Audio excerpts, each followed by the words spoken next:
पास तर्क है, सीखने की मेधा बुद्धि है, वो हर चीज में से कुछ न कुछ सीखते हैं।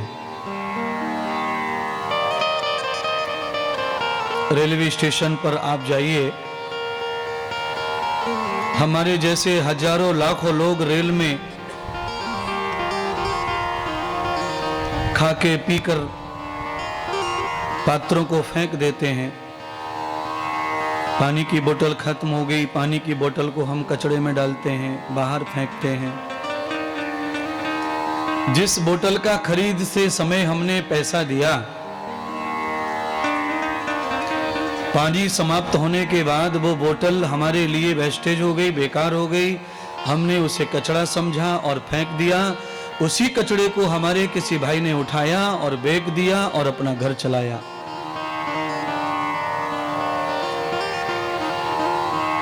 जिनके पास विवेक है वो कचड़े से भी संसार कर लेते हैं, और जिनके पास विवेक की कमी है उनका हरा भरा घर भी नष्ट भ्रष्ट हो जाता है।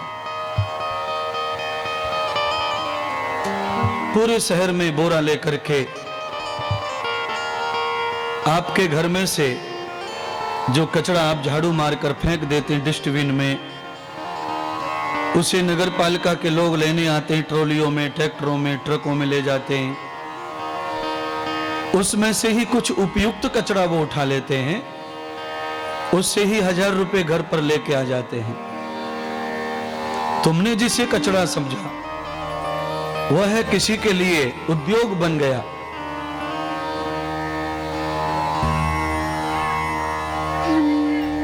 इसलिए जिनके पास तर्क है, जिनके पास में सीखने की बुद्धि है, जो कुछ करना चाहते हैं, कुछ जीना चाहते हैं, वो कीचड़ में भी घर सजा लेते हैं।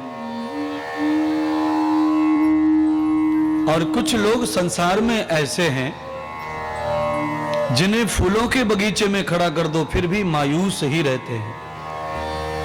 न हंसेंगे, न बोलेंगे, न खुशी जाहिर करेंगे, न प्रसन्नता जाहिर करेंगे।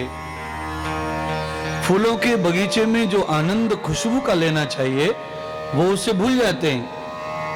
और कभी जन्मा, कभी 10-20 साल पहले कोई क्लेश, कोई दुख आया, उसको याद करते रहते हैं।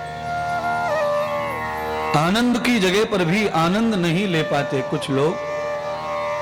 अपने पिछले बातों को याद कर करके वर्तमान के सुख को भी नष्ट कर देते हैं।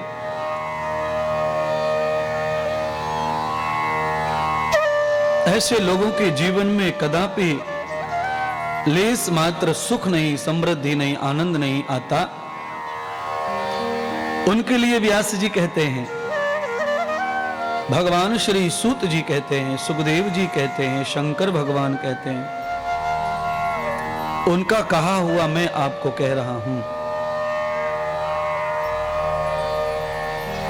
यद सुखम तदम पुरुषम मेघम मेधितां गति दर्शितं बुद्धि मेधानां भोगस्य यत सुखम नवे दुख।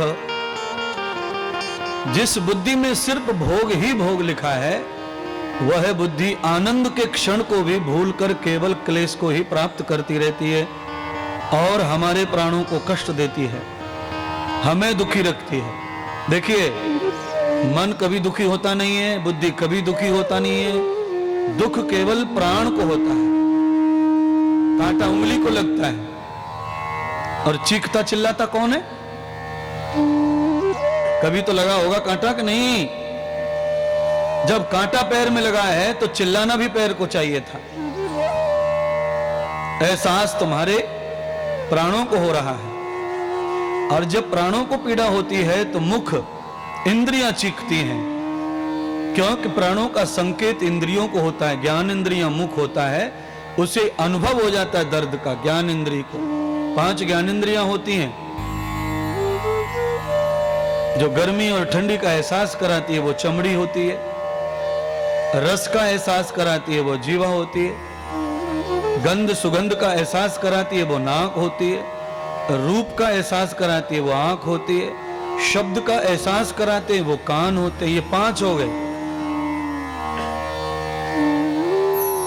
5 कर्मेंद्रियां हैं जो ज्ञान इंद्रियों की प्रेरणा से वर्क करती हैं, काम करती हैं, तुम्हारी सहयोग करती हैं।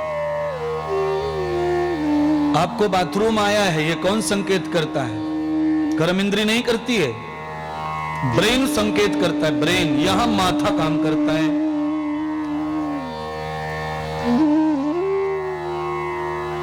आपकी इंद्री काम नहीं करती है, ब्रेन तैयार करता है, जाओ जाओ जाओ जाओ, जल्दी जाओ, बाथरूम करो, बाथरूम करो। तो फिर हमारी जो वर्क इंद्री है, कर्म इंद्री जो है, मलमूत्र के जो द्वार हैं, हाथ हैं, पैर हैं, ये कर्म इंद्रियां हैं, ये ब्रेन के इशारे पर चलते हैं। ज्ञान इंद्रियों को किसी की आवश्यकता नहीं है, कर्म इंद्रियों को आवश्यकता है बुद्धि की। इसीलिए आप सभी कर्म करने के लिए सृष्टि में आए हैं। आपको आवश्यकता ज्ञान की है, विवेक की है। और जिनके पास विवेक और ज्ञान दोनों एक साथ पैदा हो जाते हैं,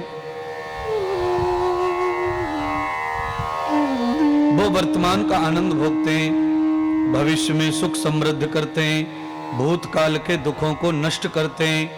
गया हुआ जो समय है, बिगड़ा हुआ जो भाग्य है, उस भाग्य का निर्माण वो लोग करते हैं जो लोग विवेकशील हैं, विवेकवान हैं। और विवेकवान कौन सा प्राणी है आप में से? जो बुद्धि के भरोसे काम नहीं करता।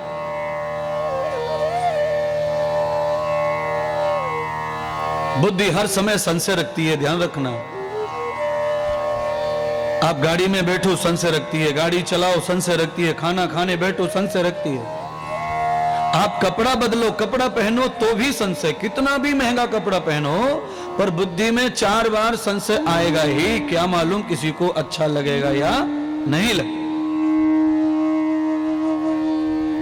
आज हमें अच्छे लगने चाहिए, वो हम सुबह से नियोजन कर रहे हैं बुद्धि में। हमें आज ऐसे सजना है, ऐसा पहनना है, ऐसा करना है, सुबह से ही चल रहा है। उसके बाद कपड़ा पहन लिया, सज लिए, उसके बाद डाउट आ रहा है। इतनी बुद्धि से, इतने मन से भोजन पकाया मेहमानों के लिए, पर जैसे परोसने लगते हैं डाउट आ जाता है। क्या मालूम कुछ कम न रह जाए, कहीं कुछ कम तो नहीं रह जाए। बुद्धि भ्रम से भरी हुई है, मन असत्य से भरा हुआ है, चित्त अपवित्रता से भरा हुआ है, आत्मा निर्बल हो गई है, शरीर अस्वस्थ रहता है। फिर कैसे सुख पाएं, कैसे आनंद पाएं, कैसे आगे बढ़ें? उसके लिए आपको चाहिए कि आप ऐसे सत्संग में जाइए जहां कोई सत्पुरुष अपनी बात कह रहा हो, शास्त्र की बात कहता हो, ब्रह्मा जी के कहे हुए वेदों की बात कहता हो, हमारे प्राचीन फिलोसफर ऋषियों की बात कहता हो।